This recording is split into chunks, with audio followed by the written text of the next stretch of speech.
오늘 주신 주님의 말씀은 마가복음 4장 26절에서 29절까지의 말씀이 되겠습니다. 우리 다 함께 한 목소리로 합독하도록 하겠습니다.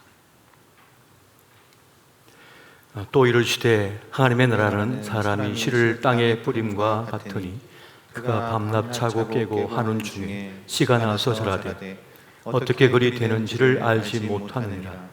땅이 스스로 열매를 맺되 처음에는 싹이요 다음에는 이삭이요 그 다음에는 이삭의 충실한 곡식이라. 열매가 익으면 곧 낫을 대나니 이는 추수 때가 이르렀음이라. 아멘. 할렐루야. 수요일 저녁 시간 함께 하신 우리 모든 교우들에게 이 시간 말씀의 깊은 신비와 성령의 역사하심에 함께 하시기를 예수 이름으로 축원드립니다. 오늘은 예수님의 비유 시리즈 세 번째 시간으로 스스로 자라는 씨의 비유에 대해서 함께 말씀을 나누고자 합니다. 이 비유의 핵심적인 가르침은 자라게 하시는 하나님이신데요. 그래서 오늘 말씀의 제목을 자라게 하시는 하나님이다 라고 하는 그런 주제를 가지고 함께 나누고자 합니다. 마가복음 4장에는 예수님의 여러 비유가 등장하고 있는 것을 보게 됩니다. 하나님 나라에 대해서 씨앗 뿌리는 비유로 그렇게 세 가지가 등장합니다.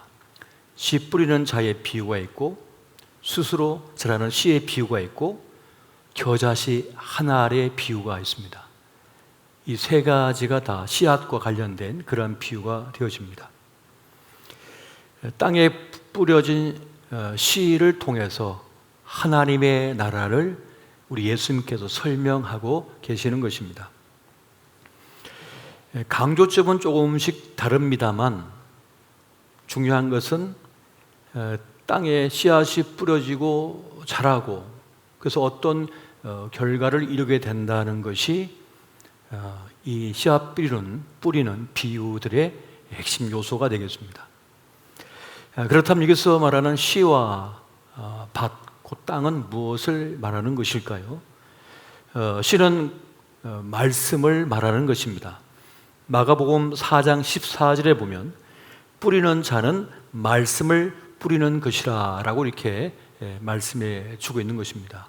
그러니까 그 씨앗은 말씀이라는 거예요. 말씀을 뿌리는 것이다. 그것을 말씀해 주는 거죠. 그럼 땅은 무엇입니까? 밭은 무엇입니까? 바로 사람의 마음을 일컫는 것입니다. 고린도전서 3장 9절에 보면 너희는 하나님의 밭이요 라고 말씀하는 장면을 우리가 보게 됩니다. 그러니까 하나님 나라는 어떻게 일어나느냐, 역사하느냐, 이 세상에서 하나님의 말씀의 씨앗이 뿌려지고 그리고 그것이 밭이 그 씨앗을 받게 되면 땅에 뿌려지게 되면 하나님 나라의 역사가 일어난다는 것을 말씀해 주고 있는 것입니다. 그러니까 땅은 땅인데 씨앗이 뿌려지지 않으면 그 땅은 아무것도 아닌 거죠. 그 땅은 아무 의미가 없습니다. 그래서 씨앗이 뿌려져야만, 그래서 무엇인가가 자라야만 그 밭에 가치가 있는 거지. 땅은 더 넓은데 아무것도 자라지 않는다면 그건 버려진 땅이에요. 쓸모없는 땅이 되어지는 것입니다. 씨앗이 뿌려지지 않으면 옥토밭이라 해도 그냥 흙일 뿐인 거죠. 아무런 가치가 없는 것입니다. 오늘 본문에서 예수님께서는 하나님의 나라는 사람이 씨를 땅에 뿌림과 같다라고 말씀을 해주고 있습니다. 마가복음 4장 26절에 보니까 또 이르시되 하나님의 나라는 사람이 씨를 땅에 뿌림과 같으니라고 말씀해 주고 있는 것입니다. 단지 흙일 뿐인 인생에 이 말씀의 씨앗이 뿌려질 때에 그 인생에 하나님의 나라가 역사하게 된다. 하나님의 나라가 임하게 된다는 것입니다. 아무것도 없던 허허벌판에 어떤 씨앗이 뿌려지느냐에 따라서 그 벌판에 그 땅에 가치가 달라지는 겁니다. 이 장미 씨앗이 뿌려지면 이 장미가 예쁘게 자라가지고 장미정원을 이루잖아요. 그럼 엄청난 가치를 가지게 되고 사람들이 차를 타고 와서 다 구경 옵니다. 여러분, 그 제주도의 유채꽃 노랗게 물들 때 사람들이 그렇게 몰려오잖아요. 뭐 타고 옵니까? 비행기 타고, 배 타고 며칠씩 와서 돈 쓰고 가잖아요. 무엇이 뿌려져 열매를 맺고 있느냐에 따라 달라지는 거죠. 그런데 그것에 양귀비 씨앗이 뿌려졌다, 코카 씨앗이 뿌려졌다. 그럼 어떻게 됩니까? 불행의 씨앗이 되어서 인생들을 다 망가지게 만들게 되는 것입니다. 양귀비에서 추출된 게 아편이죠. 또 거기서 추출된 게 뭡니까? 헤로인입니다. 그렇게 아주 악하고 무서운 것들이 추출되어 나오는 거예요. 그렇게 만들어지는 것입니다. 무엇을 심었고 무엇을 거두느냐라고 하는 것은 매우 중요한 것입니다. 예수님께서는 하나님 나라를 설명하시기 위하여 이렇게 씨앗과 밭에 대한 비유를 자주 사용하셨던 것입니다. 요즘 하나님 나라는요, 죽어야만 가는 나라가 아닙니다. 하나님 나라를 이 땅에서도 경험할 수가 있다는 것이에요. 우리 주님께서 계신 곳마다 하나님 나라가 이루어졌습니다. 그 말씀이 들어가 역사하는 곳마다 하나님의 통치가 이루어지고 하나님의 나라가 이루어졌던 것을 보게 됩니다. 구한말 이 땅에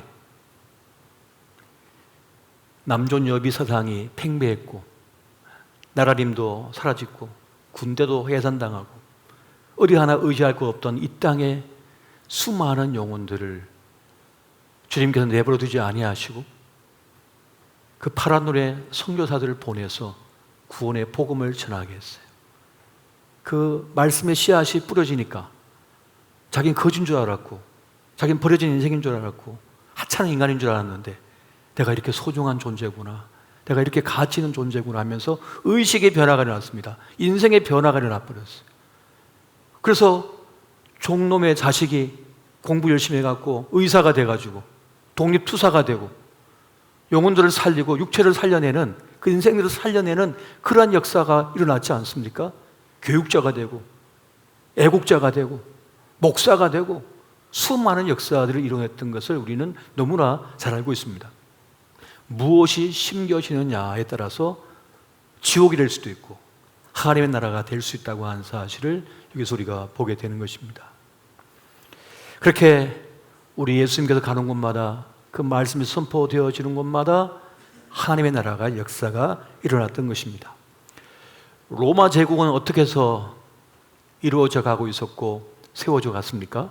수많은 사람들의 피를 대가로 가지고 그들을 쥐어 짜가지고 그들을 죽여가면서 압제해가지고 그 위에 세워진 나라가 로마 제국이었고, 로마 제국은 그렇게 수많은 이들의 억울한 죽음을 재료로 해가지고 이루어져 가고 있고 유지가 되고 있었습니다. 그 시대에 우리 예수 그리스도께서는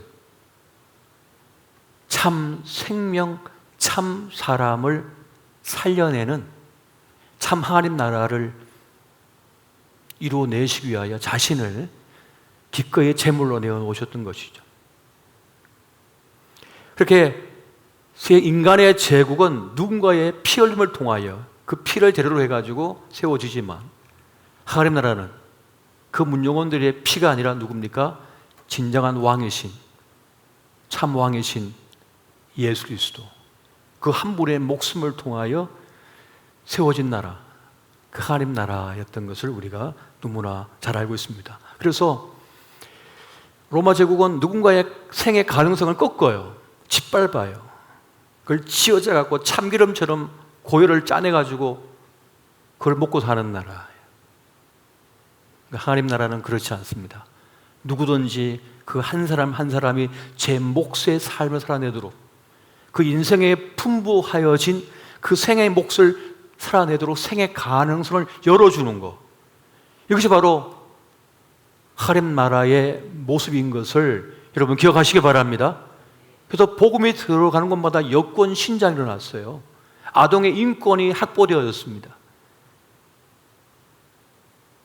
그렇게 하나님 나라의 역사는 어떠한 인생이든지 제 몫의 생의 가능성을 살아내도록 그 길을 열어주고 북돋아주고 살아내게 하도록 그렇게 수많은 자원을 공급하여 주는 그러한 역사들로 인하여 펼쳐지고 있었던 것입니다.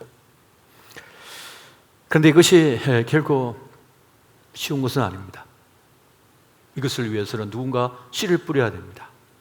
기어이 씨를 뿌려야 되는 거예요. 바로 그 씨를 뿌리는 자가 누구냐? 그리스도 예수의 사람이라고 우리 주님께서는 우리에게 말씀하시는 것입니다. 그래서 오늘 비유는 쉬워요. 아주 쉽습니다. 주님께서 말씀하기를 너는 씨를 뿌려라.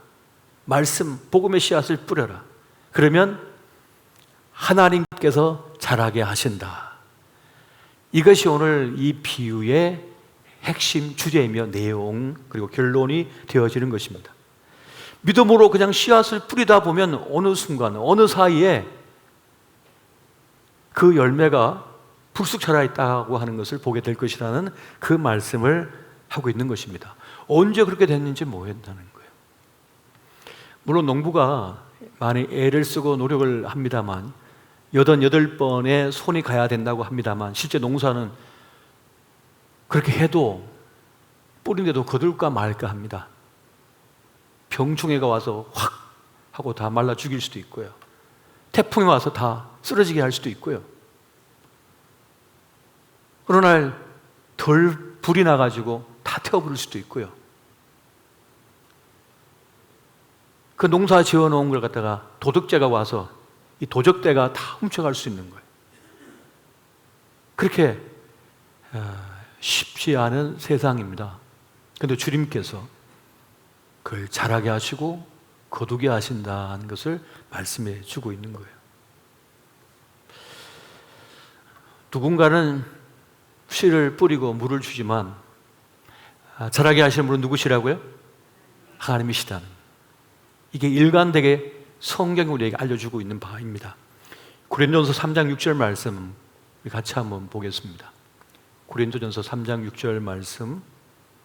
자, 시작. 나는 심었고 아볼로는 물을 주었으되 오직 하나님께서 자라나게 하셨느니라. 아멘. 오직 누가요? 하나님께서.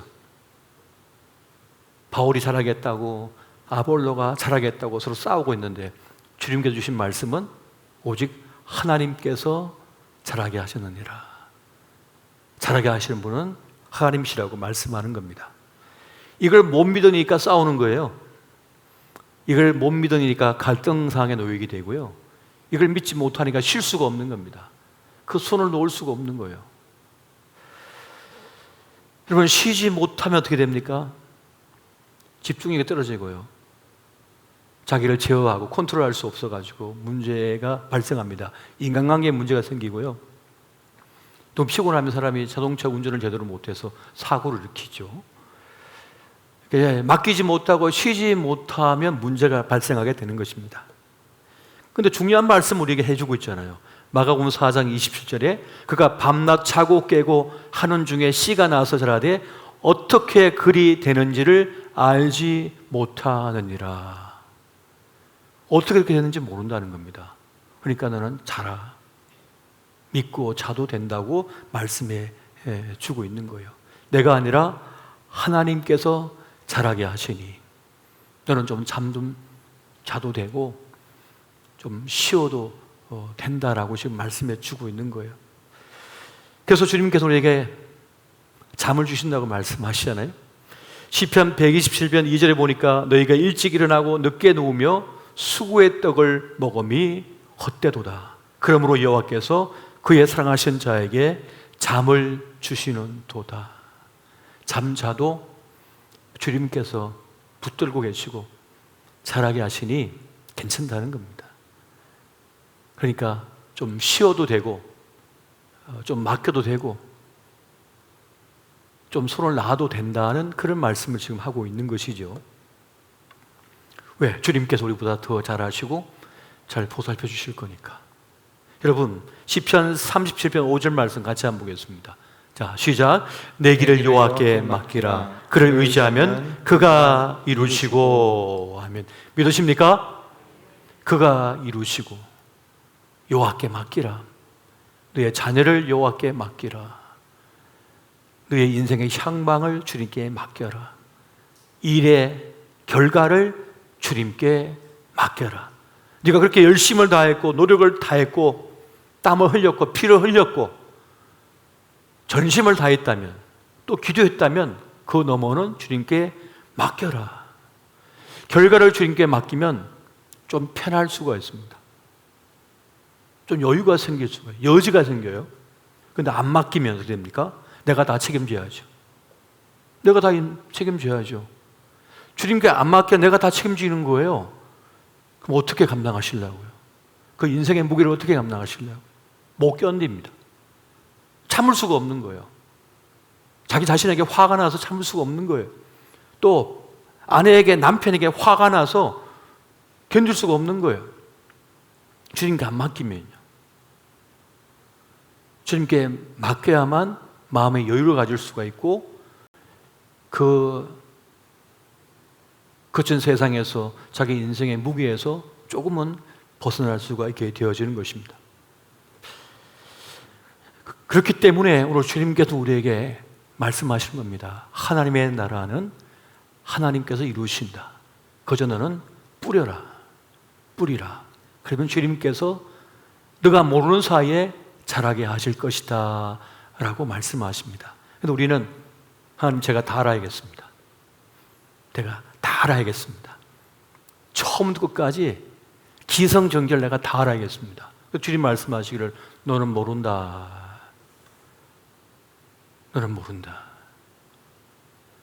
지난 주일날 제가 이 엘리베마 주에 있었던 그 목화 밭에다가 땅콩을 재배해서 큰 부를 이뤘던 그 사건을 말씀드렸잖아요. 조지 윈스턴 커버라고 하는 이 교수, 흑인이거든요. 그 신분 제가 강렬하게 그렇게 여전히 특사할 때 정말 인정받지 못하고 늘 손가락질 당했던 사람이지만 그가 그 역사를 이뤄냈거든요. 그가 이 목화가 이 목화 바구미 때문에 다 망가지고 초토화됐을 때 자기가 뭔가를 해야겠는데 그래서 하나님 앞에 기도를 했대요. 주님, 이 우주를 이렇게 만드셨습니까? 뭐 인간은 어떻게 이렇게 만드셨습니까? 그러니까 주님께서 그렇게 자기에게 응답을 하시더래요. 뭐 이렇게 큰 걸 물어보냐? 감당도 못하면서. 왜 인생이 이렇습니까? 뭐 감당도 못할 거 물어보냐? 이렇게 말씀하시더래요. 그럼 무엇을 질문해야 됩니까? 너에게 정말 중요한 걸 물어보라. 그래서 이 땅콩 어떻게 해야 됩니까? 이렇게 물어봤대요. 이 땅콩 어떻게 해야 됩니까? 이 목화 어떻게 해야 됩니까? 땅콩을 심고 땅콩 문제가 발생해. 너무 많이 재배해서 문제가 됐을 때는 땅콩을 연구하라고. 땅콩을 분해해보라고. 그렇게 시작된 땅콩 연구를 해서 그가 죽을 때 땅콩을 재료로 해서 만들어진 제품만 130가지가 넘게 연구를 했대요. 그러니까 어마어마한 역사를 이뤄낸 거죠. 평생에서 이분은 별명이 땅콩 박사예요. 마침 제 서재에 땅콩 박사 커버라고 하는 그 책이 있어가지고 사실 오늘 한번 읽어서 봤습니다. 참 위대한 신앙 고백을 많이 그가 고백하고 있는 것을 보았는데요. 우리가 주님께 내 삶의 문제를 놓고 맡기고 나아갈 때 주님께서 우리가 깨닫지 못하는 보폭으로 우리가 저 담쟁이가 언제 저렇게 벽에 가득 붙어가지고 담장을 넘었는지 알 길이 없거든요. 그게 보이지 않는 보폭으로 하나님께서는 우리가 알지 못한 부지불식간에 그 일을 이루어 가시는 것을 보게 됩니다. 그러므로 그 일을 이루시는 분은 하나님이시니 우리가 맡길 수가 있어야 된다는 것입니다. 그렇게 하나님의 가능성은 우리의 가능성을 넘어버리는 거죠. 그러니까 우리가 다 알 수 없다는 겁니다. 다 알 수 없어요. 그래서 주님께 맡기고 주님께서 하시는 것을 볼 뿐인 것입니다. 우리가 잘 알고 있는 것처럼 모세의 부모는 모세를 지킬 능력이 없었습니다. 보호할 능력이 없었어요. 먹일 능력도 없었어요. 그래서 그 아기를 나일강에 띄워보냅니다. 주님께 맡기는 거예요. 하나님 그 손에 맡겨드린 것이었습니다. 떠내려 보낸 거죠. 그랬더니 하나님께서 더 안전한 곳에서 호의호식하며 더 최고의 교육을 받게 하고 장차 하나님의 위대한 일을 행할 수 있는 사람으로 만들어내는 것을 우리가 보게 됩니다. 그렇게 맡기면 도리어 우리는 세상에 줄 수 없는 평안을 누리게 됩니다. 오직 주님께 맡길 때만. 그래서 우리는 그 하나님을 믿고 믿음으로 나아가야 되고 씨를 뿌릴 수가 있어야 된다는 것입니다. 사실 우리 안에는 선한 것이 별로 없거든요. 우리의 마음은 조속으로 바뀌고 우리의 지혜와 지식도 한계가 있습니다. 판세를 다 읽지도 못해요. 다 깨닫지도 못합니다. 자기 자신도 감당을 못해요. 자기 성질을 감당 못해요. 또 자기 안에 있는 가능성, 재능도 다 발휘하지 못하고 떠납니다. 이 세상을. 그저 세상에 누가 던져준 거짓말에 속아가지고 평생 그것에 그 멍에 발목을 잡혀가 질질 다니다가 끝난다니까, 이 인생을. 그런 일이 얼마나 많은지 모르겠어요. 그렇기 때문에 우리는 주님께 맡기고 주의 뜻을 쫓아서 살아갈 수가 있어야 한다는 것입니다. 우리가 가진 수돗물로는요, 산불을 끌 수가 없어요.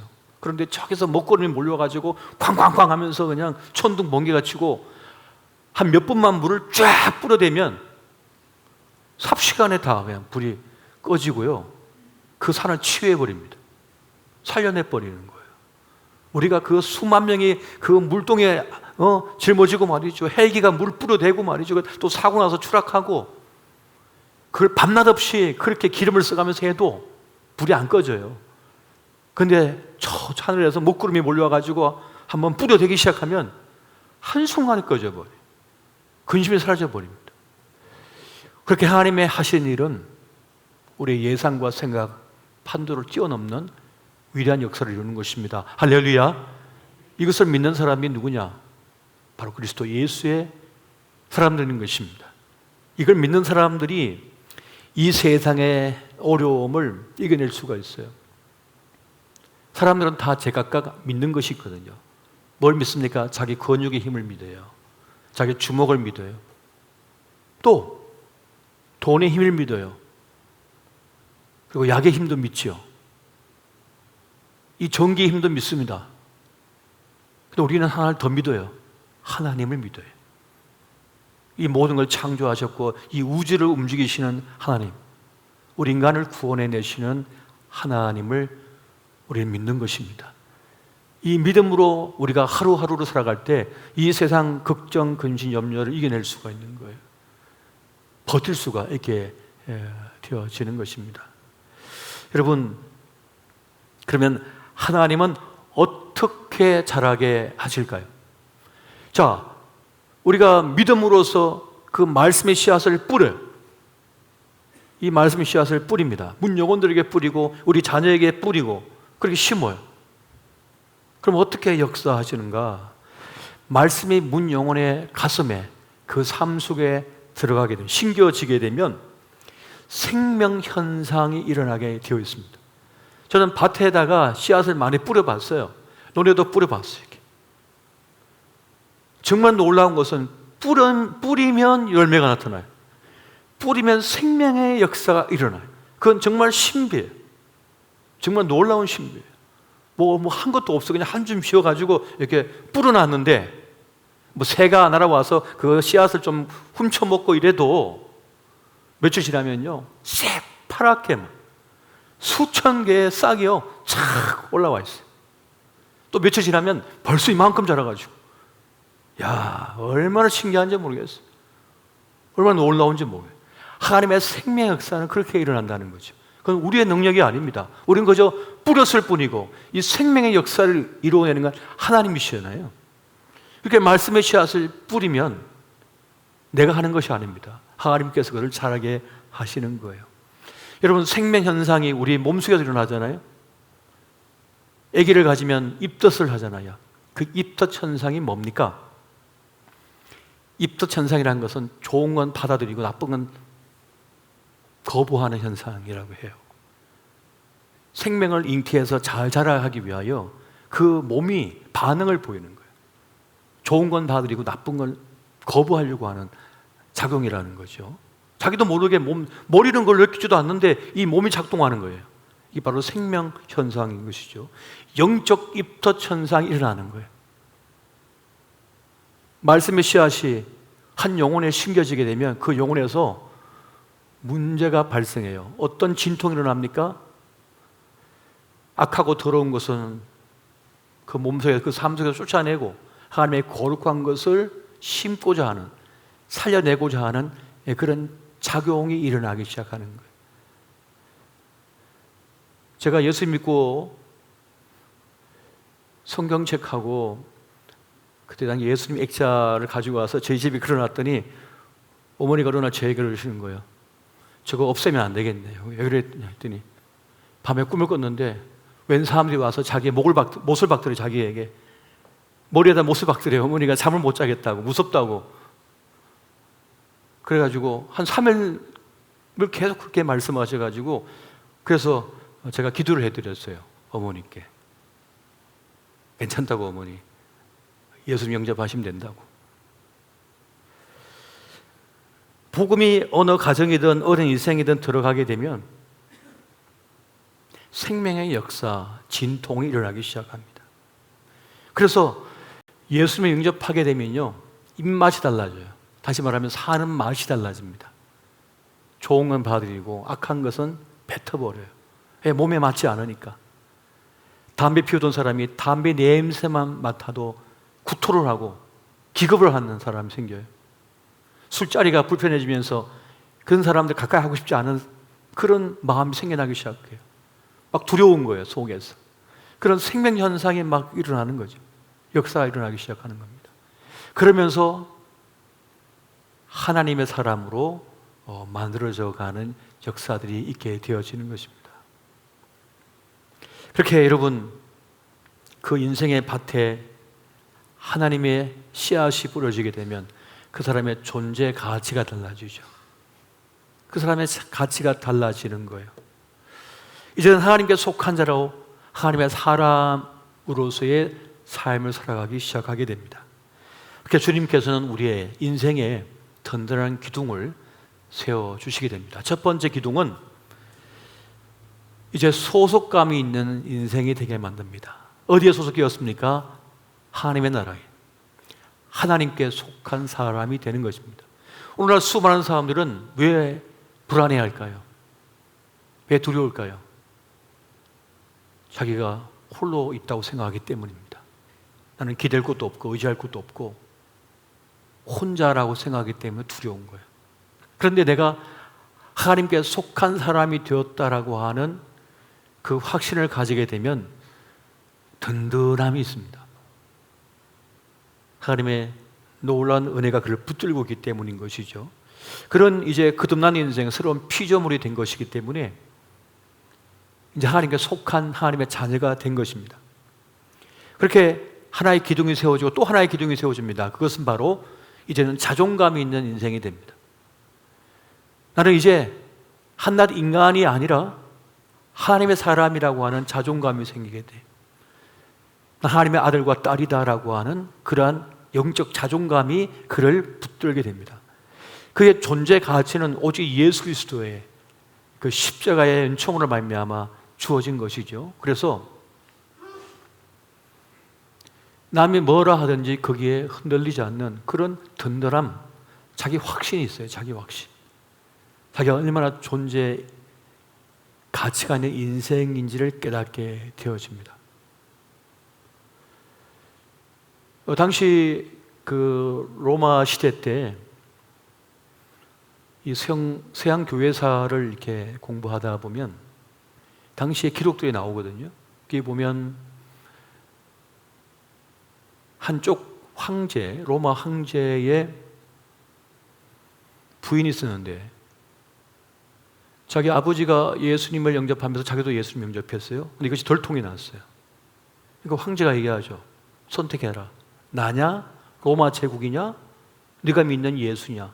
만약 네가 예수를 선택한다면 너희 아버지 온 가족들 다 사자밥에 던지겠다 라고 얘기를 해요. 그런데 이 아내가 나는 예수님을 선택한다. 그래서 로마 황제의 아내의 자리에 있던 그 여인이 자기 아버지, 친정 아버지와 온 가족이 몰살당합니다. 그래도 찬송 부르면서 그렇게 죽어갔어요. 이게 실제 역사에 있었던 일이고 그것이 기록은 남아있어요. 어떤 것과도 바꿀 수 없는 가치를 가지게 되어버리는 거예요. 대단한 것이죠. 또 하나의 기둥이 세워집니다. 이제는 사명감이 있는, 목적이 있는 인생이 됩니다. 우리가 세상을 살면서 허무한 이유가 뭐냐면 내가 겨우 이거 먹고 살라고 이랬나, 내가 겨우 이거 하려고 했나, 그런단 말이에요. 그런데 그것을 내 존재를 뛰어넘는 내 자신보다 더 위대한 사명, 꿈을 내 인생의 목적, 목표로 삼는 인생이 되면 삶이 분명해지는 거예요. 확신에 차 있는 거예요, 그 삶이. 오늘 우리의 신앙이 이렇게 무미건조하고 매가리가 없는 이유가 뭡니까? 이 확신이 없기 때문에 그런 거예요. 이 분명한 자기 존재감에 확신이 없기 때문에, 예배에 대한 확신이 없기 때문에, 찬양에 대한 확신이 없기 때문에, 기도에 대한 확신이 없기 때문에 기도가 안 되는 것이고 찬양이 안 되는 것이고 예배가 안 되는 거예요. 예배 갈까 말까? 기도할까 말까? 찬송할까 말까? 분명한 확신, 의미, 가치가 불분명하기 때문에 그렇습니다. 그럼 어떻게 해야 돼요? 계속 말씀의 뿌림을 받아야죠. 살리는 것은 영이니 육은 무익하니라. 그 생명은, 그 영은 뭐였습니까? 말씀이니라 말씀했어요. 그 말씀만이 살려낼 수가 있다는 거예요. 그래서 말씀이 자꾸만 들려져 와야 되고, 말씀을 자꾸 들어야 되고, 말씀을 자꾸 먹어야 되는 것입니다. 그 말씀이 자꾸만 나에게 뿌려져야 되는 거예요. 앞으로 우리가 씨 뿌린 자의 비유도 배우겠습니다만은, 말씀이 뿌려질 때에 새가 와서 그걸 다 쪼아서 뺏어가 버리고, 돌짝 가시덤불에 자꾸 찔려가고 갇혀가지고 자라지 못하고, 그럼에도 불구하고 어떻게 합니까? 계속 말씀을 먹어야죠. 계속 말씀을 심어야죠. 그러면 그 말씀의 역사가 내 삶 속에 나타나게 되는 것이에요. 무엇을 많이 먹느냐, 무엇을 붙들고 사느냐가 우리 삶의 가치, 방향을 결정짓게 되어지는 것입니다. 세상은 계속해서 우리를 유혹하고 시험합니다. 돌이 너를 구원할 것이다, 이 재물이 너를 구원할 것이다. 그래서 그게 완전 몰입되게 만들어서 예수를 버리게 만들죠. 그게 압도당하게 만들어버려요. 예수 믿는 사람이라 할지라도. 뭘 뿌립니까? 양귀비를 뿌리듯이 그런 세상의 말들을 계속 듣다 보면 얘 스스로가 나에게 뿌리고 있는 거예요. 그거를 계속해서. 거기다 길을 갖다 대고 있으니까. 근데 그것이 아니라 그런 세상 속에 있다 할지라도 우리가 말씀을 붙들고 말씀을 가까이 하고 자꾸 말씀을 듣고 그 말씀을 양식으로 삼고 살아가면서 그 말씀 때문에 어떻게 합니까? 우리의 믿음이 든든해지고 주님께 맡기는 인생이 되고, 그리고 나를 자라게 하시는, 나를 축복하시는 하나님의 손길을 경험하면서 살아가게 된다는 것입니다. 그렇게 우리는 지금 영적 전쟁의 자리에 서 있는 것입니다. 그러므로 여러분, 나를 살게 하시고 자라게 하시고 구원하시는 분은 하나님의 힘을 믿으시기 바랍니다. 내 자녀를 살려내고 먹이시는 분도, 그리고 구원하신 분도 하나님이시라고 하는 이 고백을 여러분 스스로에게 늘 하셔야 돼요. 확고하게 붙들고 있어야 돼요. 그래서 확고하게 붙들고 있어야 자녀에게도 말씀을 먹일 수가 있는 거예요. 자녀에게 잔소리로서의 복음을 전하는 것이 아니라, 권면하는 것이 아니라 어떻게 합니까? 진짜 사랑의 마음을 품고 그 영혼에게 하나님의 말씀을 선포하고 전할 때 그 말씀이 그 아이의 심령 속에 들어가서 역사를 행하기 시작하는 거예요. 손주들이 있으면 그 손주들 귀에다가 대고 계속 예수님을 전하고 계속 예수님 사랑을 알려주고 자꾸만 기도해주고 해줘야지 그 아이들이 믿음의 자녀로 자라지요. 그냥 내버려 준다고 자라는 것이 아닙니다. 계속 말씀을 뿌려줘야 되는 거예요. 말씀을 전해줘야 되는 거예요. 돌려줘야 되는 거예요. 안 그러면 불쑥 컸는데 믿음이 하도 없는 아이로 자란다니까요. 언제 이렇게 됐지? 보면 누가 와서 양귀비를 뿌리고 갔네. 엉뚱한 녀석이 와가지고 엉뚱한 걸 뿌리고 간 거예요. 그 심령의 밭에, 마음의 밭에. 그때는 뽑아내도 안 뽑아진다니까 이것이. 양귀비가 안 뽑혀요 이것이. 엉뚱한 게 들어가 자라가지고. 커가지고 엄마 말 듣습니까? 안 듣잖아요. 그래서 이 싸움을 해야 됩니다. 자라게 하시면 누구시라고요? 하나님이시라. 우리의 목숨 뭐예요? 뿌리는 거예요. 자꾸 심는 거예요. 자꾸만 심어줘야 되는 거예요. 이거 소홀히 여기면 나중에 피눈물 흘립니다. 그때는 금식하고 40일 금식해도 소용없어요. 늦어가지고. 그래서 어릴 때부터 이 노력을 철저하게 기울이고 하셔야 되는 것입니다. 이제 말씀을 믿습니다. 주님께서는 우리에게 믿고 뿌려라. 내가 자라게 할 것이니.